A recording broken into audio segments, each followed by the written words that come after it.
Surat railway પોલીસે POCSO act હેઠળના એક ગંભીર ગુનામાં ફરાર આરોપીને ઉત્તર પ્રદેશથી ઝડપી પાડ્યો છે।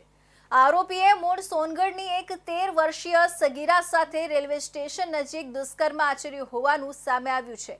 આરોપીની ઓળખ રવિશંકર ઉર્ફે નિતેશ તરીકે થઈ છે। તે ઉત્તર પ્રદેશના ભદોહી જિલ્લાનો રહેવાસી છે અને વ્યવસાયે કલરકામ કરે છે।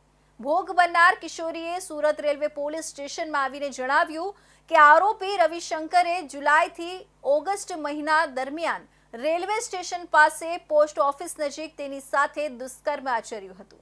કિશોરી મૂળ સોનગઢની રહેવાસી છે। તેના માતા પિતા સાથે કોઈ બાબતે મનદુખ થતા અને ઠપકો મળતા તે ભાગીને સુરત આવી ગઈ હતી।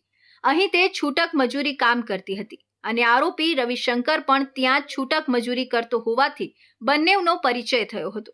આ પરિચય રેલવે સ્ટેશન નજીક થયો હતો। તારીખ 14/9 ના રોજ 14/9/25 ના રોજ અમારે ત્યાં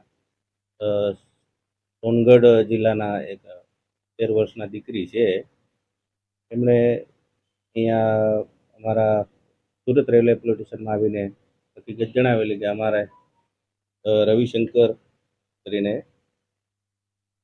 જે છોકરો છે એણે મને ગયા જુલાઈ મહિનાથી લઈને ઓગસ્ટ મહિના દરમિયાન મારી સાથે રેલવે સ્ટેશન પાસે જ્યાં પોસ્ટ ઓફિસ છે એની નજીકમાં જે અવાવરું જગ્યા છે ત્યાં લઈ જઈને અવારનવાર રાત્રે મારી સાથે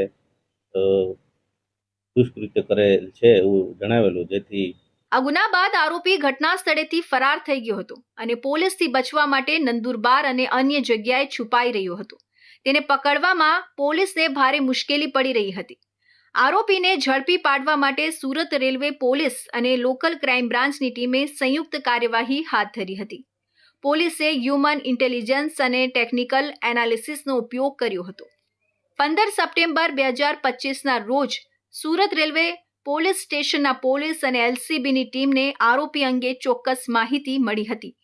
આ માહિતીના આધારે આરોપી રવિશંકરને દબોચી લેવામાં આવ્યો હતો। ધરપકડ બાદ આરોપીને સુરત લાવવામાં આવ્યો છે અને તેની સામે પોક્સો એક્ટની કલમ 4 અને 6 હેઠળ નોંધાયેલા કેસમાં કાયદેસરની વધુ કાર્યવાહી હાથ ધરવામાં આવી છે।